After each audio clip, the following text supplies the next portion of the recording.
Hello guys, meron tayong topic ngayon. Itong si Leandro Libiste na allegedly ay nagpasa daw ng travel authority sa House of Representatives. So, pag-usapan natin itong si Romel Kid. So, bago ang lahat, bago ka lang sa aking channel, please subscribe and hit the notification bell button para sa marami pang video at follow na rin po ang ating Facebook page, Article PH Intro.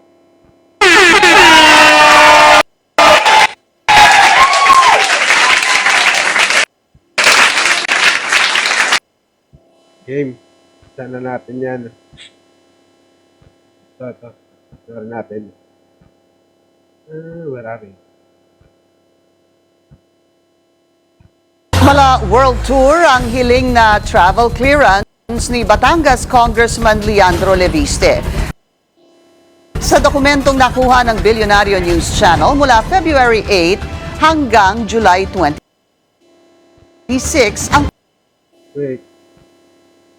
Basahin natin. This is to respectfully request the issuance of a travel clearance for my personal visit to the United States of America, Hong Kong, Singapore, Indonesia, Cambodia, Timor-Leste, France, Germany, Belgium, the Netherlands, Italy, Switzerland, Austria, Portugal, Spain, Australia, the United Kingdom, China, and the United Arab Emirates for period February 8, 2026. February 8 to 26 of July 2026. Ang liit naman kasi. Kailangan ko na talaga ng isa pang monitor. Ang dami. Ilan to? Isa, dalawa, tatlo, apat, lima, anim, pito, walo, siyam, sampu, 11, 12, 13, 14, 15, 16, 17, 18, 19 country. Ang dami. Ayun siya. Ang dami. Ang daming ano. Anong gagawin niya dyan? Sa ano na yan? Ang daming pupuntahan. A. Waldas Tour. B. Tago Money. Letter C. Baka maging pugante. Letter natin. overseas trip ni Leviste. Kasama sa kanyang mahabang listahan ng destinasyon ng Estados Unidos, Australia, UK, China, Singapore, at ilang bansa sa Europa. Ayon kay Leviste, at no cost ito sa kamera. Pero hindi nabanggit sa liham niya kay House Speaker Bogie D ang pakay ng kanyang biyahe. Nahaharap ngayon sa kontrobersya si Leviste dahil Tapos dapat hindi siya papayagan kasi wala namang pakay, wala namang nakasulat eh. Fresh asset na agad. Halatado na yan. Dinaig pa si Polong eh. Si ano kasi, sabi ko na to last upload, yung mga dating upload ko about Calibiste. Siya po yung pinakamayamang politiko na batang politiko. Siya yung mayaman, number 1 siya. Biruin mo 50 billion niya. 50 billion something yung asset niya. Saan niya nakuha yan? Laki, no? Kailan lang naging yan? Congressman. Bale, pumapangatlo si Martin Romualdez. Si Martin Romualdez, ang pagkakalam ko, dating merong mining company. Hininto niya kasi nga dun sa may mga yung ban dati, Tapos nilift yung ban ni Digong, yung 9-year ban. Nilift niya yun. Kaya na kaya yung Sierra Madre yun. Kanda, lasog-lasog. Sige, tuloy natin.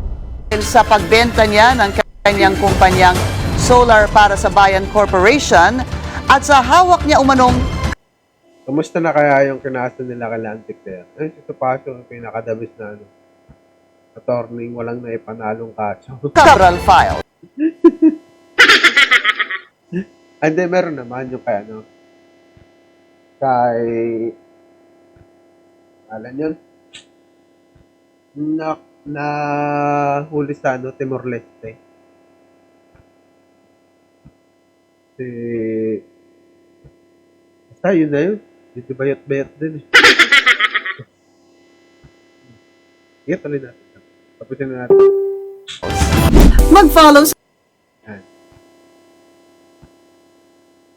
Yun nga, ang daming bansa na pupuntahan. Anong gagawin niya dyan? 168 days yan. More or less 6 months. Diba? Kaya gawin panigurado yan, magtatago na yan ng pera. Sureball yan. Hindi yan pupunta sa ganyang karami. Tapos magwawaldas ka lang ng pera. Kalokohan yun.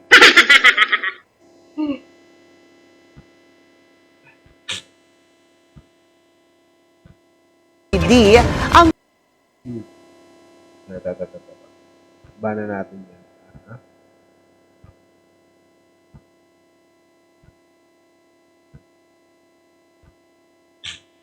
Yan sabi dito ni politiko, around the world in 168 days, Leandro Libiste plan to leave Philippines amid prove on solar firm.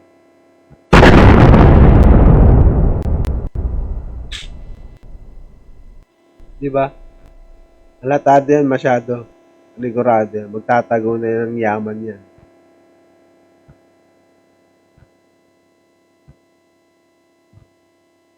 Ito pa.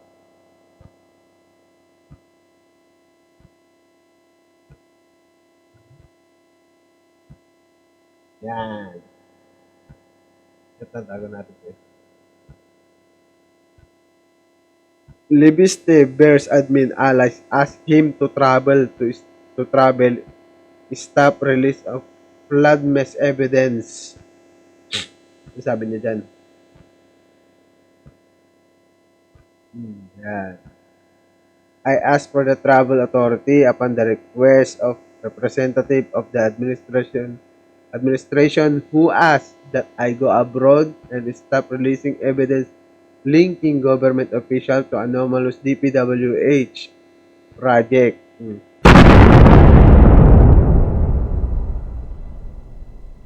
Sinisi mo pa talaga yung gobyerno. Ang tindi mo.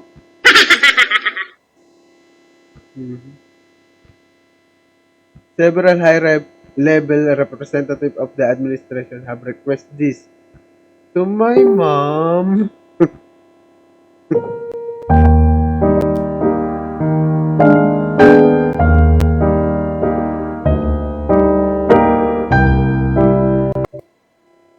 Ano ka ba talaga? Mama's boy?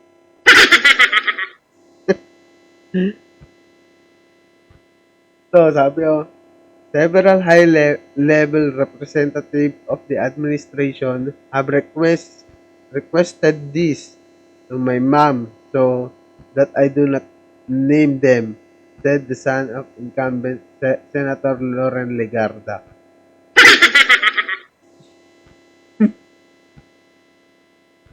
Ang dami mong palusot, nalatado ka masyado. Alam nyo, ang mauuto nyo lang dyan, yung mga DDS na kagaya nyo tatanga-tanga.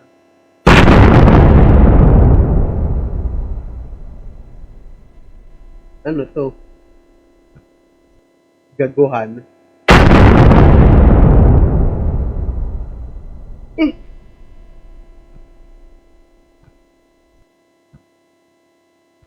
Aminin mo na magtatago ka lang ng pera. Parang yung dapat na gagawin ni Pulong. Kasi nga, meron siyang, ano ba yun? Yung 24 billion na yung, kalimutan ko na ano ang tawag doon. Kailangan kailangan niya ibalik sa gobyerno. Yung 24 billion na, basta yun na yan. Kalimutan ko na. Natakpan kasi ako. Kailangan niyang, ano yun, bayaran. Magpabayaran niya. Dahil hindi niya naibigay yung ano yung energy na yung sa solar energy.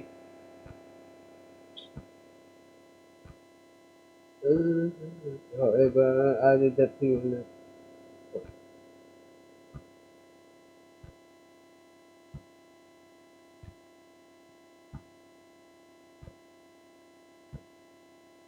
wala to si si Libiste. Magtatago na lang ng pera to. Hindi to magwawaldas. Hindi yan magwawaldas tong batang to. Ha? Wala to, bonjing naman yan. Magtatago na yan ng pera. Gagayahin niya na yung dapat na ginawa ni Pulong. Ganyan yan yung mga politiko. Pag malapit na masukol, sabay sibat. Hindi na kasi umuobra yung mga nila mental gymnastic nila na na pag panguuto. Wala to, kulangot.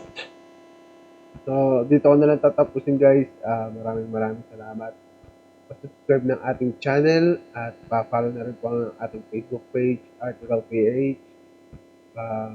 Comment ka na lang sa baba para may shoutout ka sa susunod nating upload.